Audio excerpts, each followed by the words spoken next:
দেখুন, প্রথমে এই একরত্তি বাচ্চা মেয়েটিকে যেভাবে নৃশংসভাবে শারীরিক নির্যাতন করে নৃশংস অমানবিক খুন করা হয়েছে,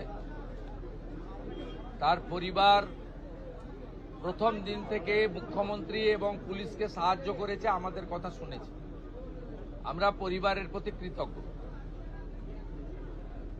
আমি প্রথম ইনসিডেন্টের দিন ফোনে কথা বলেছি, টুইসডে ফিজিক্যালি মিট করেছি ওনাদের সঙ্গে বারুইপুর এসপি অফিসে। স্পেসিফিক 4 জনের নামে ওরা অভিযোগ দিয়েছিলেন। 4 জনকেই পুলিশ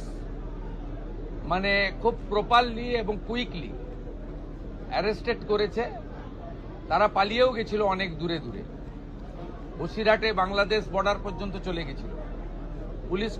পুলিশ এবং এসটিএফ আমাদের বারুইপুর ডিস্ট্রিক্ট পুলিশ এবং STF under the guidance of the DGP properly তারা করেছেন। এটা তো 1 নম্বর।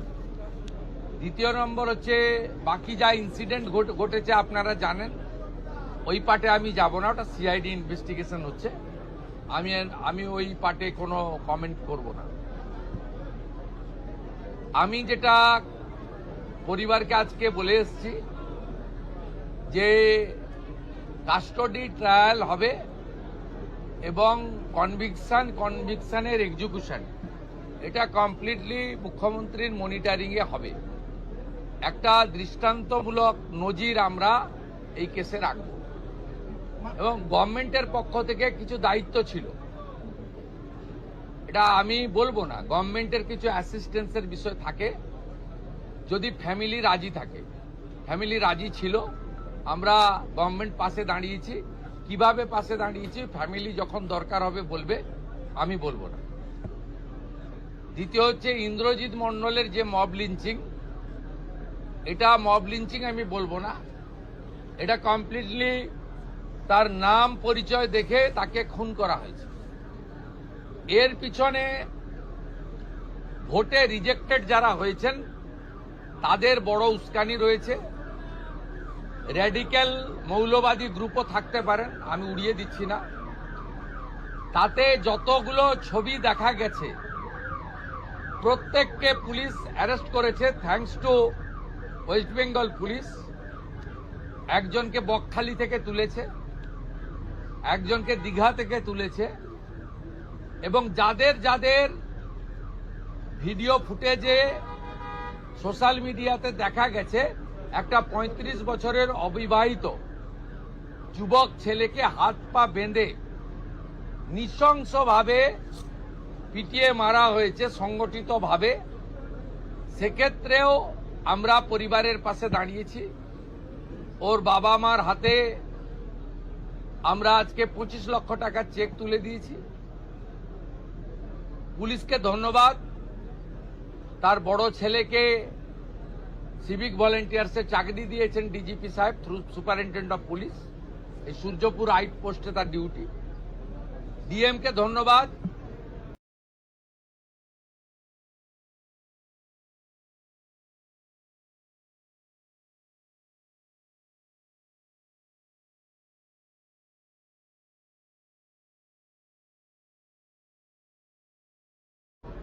যে বাড়িটা ভেঙেছিল রিপেয়ার করে দিয়েছে 2 দিনের মধ্যে। বাবার বার্ধক্য ভাতা, মায়ের অন্নপূর্ণা দুটোই ডিএম সাহেব চালু করে দিয়েছে। আমরা এই পরিবারের দায়িত্ব নিয়েছি। ইন্দ্রজিৎকে আমরা ফিরিয়ে দিতে পারবো না। ইন্দ্রজিতের প্রত্যেকটা খুনি সমানভাবে ওই একরত্তি ছোট্ট কন্যার খুনিরা, শারীরিক নির্যাতনকারীরা যেভাবে আমি কথা দিয়েছি কাস্টডি ট্রায়াল হবে, ইন্দ্রজিতের খুনিদেরও তাদেরও খুব চূড়ান্ত চরম ভারতীয় ন্যায় সংহিতাতে যে শাস্তি আছে পাবে। ওই নির্যাতিতার পরিবার, ওই ছোট্ট বাচ্চা মেয়েটির পরিবার আমার কাছে মঙ্গলবার দিন এসপি অফিসে অনুরোধ, আমি বলবো না, যুক্তিগ্রাহ্য একটা সাজেশন দিয়েছিল যে আমার তো আর আদরের কন্যা ফিরবে না, সূর্যপুরে একটা আউটপোস্ট বানান। Thanks to home secretary Shrimati Sanghamitra Ghosh মহোদয়া, thanks to DGP mister Siddhinath Gupta IPS. তারা মুখ্যমন্ত্রীর কাছে করা এই পরিবারের ইচ্ছাকে কার্যকর করে দিয়েছেন উইদিন 4 days। আমি সূর্যপুর আউটপোস্ট উদ্বোধন করলাম। এখানে 4 officer, 2 SI, 2 ASI, 6 mail constable, 2 female constable, 8 civic volunteers, women help desk এবং একটি কন্ট্রোল রুম, এবং পরে 5-7 দিন লাগবে এখানে মোড়গুলোতে সিসিটিভি লাগানো এবং তার কন্ট্রোল রুম এখান থেকে করা। এই কাজগুলো তারা করবেন, আমাকে কথা দিয়েছেন ডিজিপি এবং সুপারিনটেন্ডেন্ট পুলিশ। আমি আশাবাদী যে পুলিশ এই বিষয়ে যথাযথ ব্যবস্থা নেবে। আমাদের ওই পরিবারটি অর্থাৎ নির্যাতিতার পরিবার আমাকে বলছিল যে প্রচুর অ্যারেস্ট ইত্যাদি হচ্ছে, আপনি বিষয়টা একটু দেখুন, আমাকে স্থানীয় লোকেরা চাপ দিচ্ছে। আমি বলেছি ভিডিও ফুটেজ দেখে রেল লাইনে যারা লোহার বিম ফেলছিল তারা কেউ ভারতপ্রেমী হতে পারে না, এটা রাষ্ট্রবিরোধী কাজ। আমাদের ইন্দ্রজিতের খুনি এদের সঙ্গে প্যার মহব্বত হতে পারে না। বাকি যদি কোনো নিরীহ লোক, অ্যাগ্রিভ লোক অ্যাজিটেশন করেছে, অ্যাজিটেশনকে আমরা ওয়েলকাম করি, কারণ এটাতেও কারোর ক্ষোভ দেখানোর ডেমোক্রেটিক ওয়েতে দরকার রয়েছে। আমি আইজি সাহেব কঙ্কর বায়ুকে বিশেষ দায়িত্ব দিয়েছি যাতে কোনো নিরীহ লোকের উপরে কোনো রকম পুলিশি অত্যাচার টর্চার না হয়। যদি ভিড়ের মধ্যে ধরেও ফেলেন, তাদের যা সিস্টেম আছে এটা আমার ইন্টারফেয়ার করা উচিত নয়। আমি শুধু সাজেস্ট করেছি অ্যাজ এ হোম মিনিস্টার, যদি কোনো ইনোসেন্ট ফেঁসে থাকে তারা দেখবেন, আইজি সাহেব বিশেষভাবে দেখবেন। আর এখানে অনেক ভয়ে দোকান টোকান বন্ধ করে দিয়েছিলেন, এসপি মাইকিং করবেন, মাইকিং করার পরে সব নর্মাল করে দিন, ভয় পাওয়ার কোনো কারণ নেই। খুনিরা, ধর্ষকরা, রেল লাইন যারা ভাঙতে গেছিলেন তারা ভয়ে থাকুক, ভয় পাওয়াটা স্বাভাবিক, তাদের শিক্ষা দেওয়াটাও আমাদের কাজ আইনি পথে।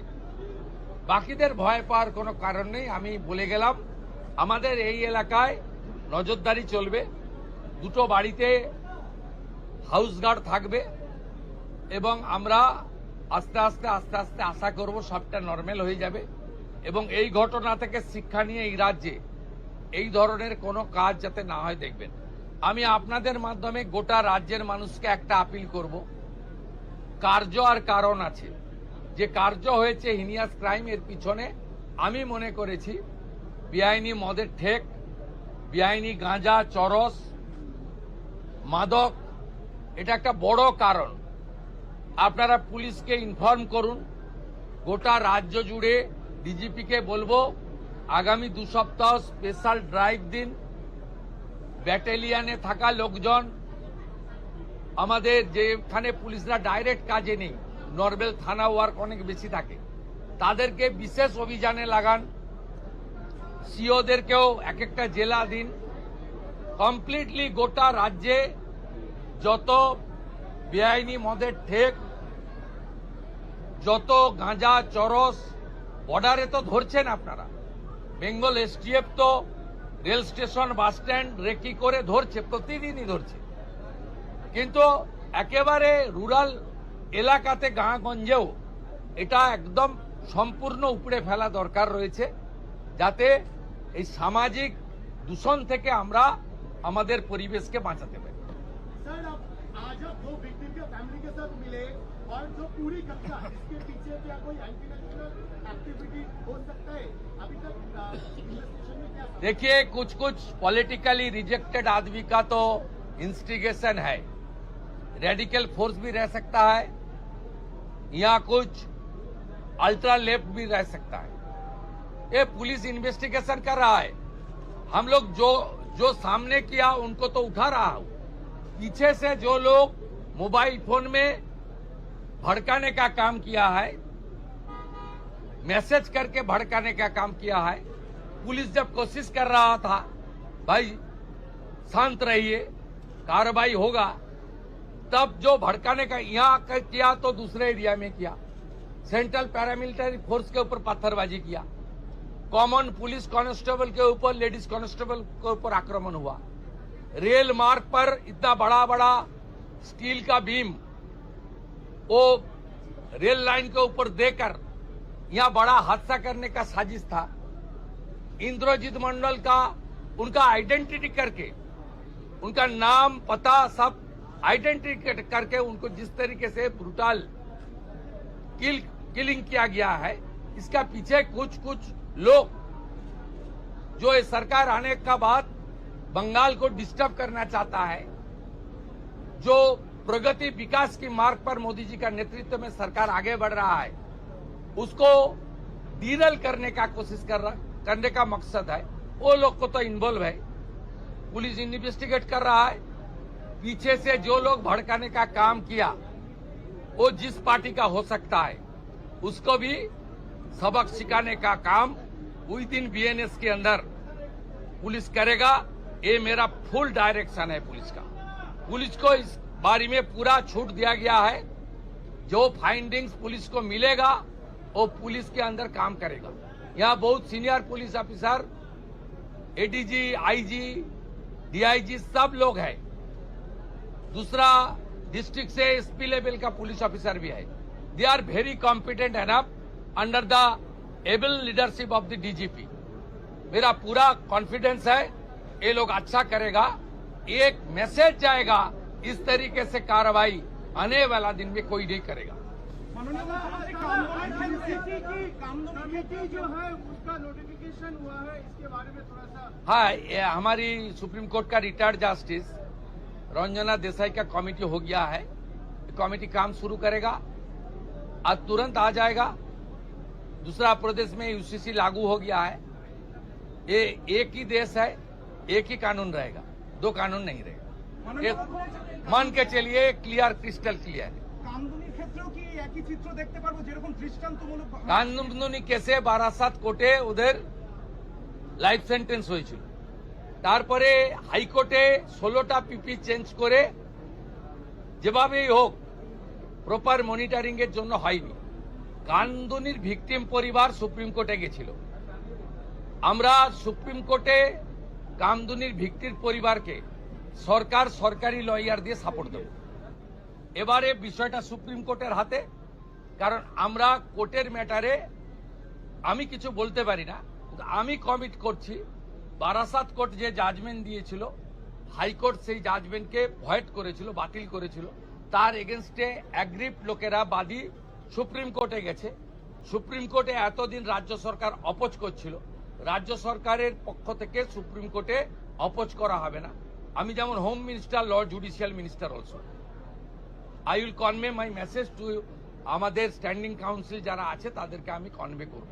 আপনি রেস্ট অ্যাসিওর থাকুন, এসব ক্ষেত্রে পশ্চিমবঙ্গ সরকার কোনো ত্রুটি রাখবে না। ছোট ঘটনাও বলবে না, লাভ অ্যাফার্সও বলবে না, মহিলাটা অন্তঃসত্ত্বাও বলবে না, 10 লক্ষ তো দেওয়া যেতেই পারে, এই ধরনের কথা এই সরকার বলবে না। এটা রেস্ট অ্যাসিওর থাকুন।